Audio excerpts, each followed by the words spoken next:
Vi er på vej ind i foråret, så det vil sige, lige om lidt, så begynder vi at sortere ud i vores vinterstyles, som er din sæsonbunke. Og der fandt jeg jo den her meget fine julepyjamas, og it's not Christmas anymore. Og du ved, julen var lige til påske, og nu er det påske, så den skal i sæsonbunken.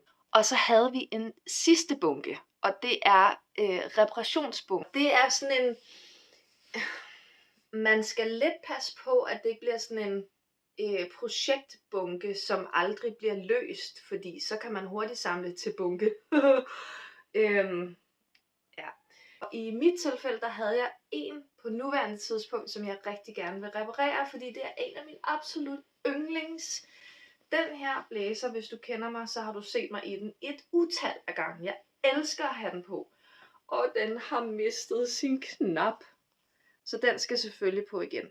Så den kommer i min direkte reparationsbunke.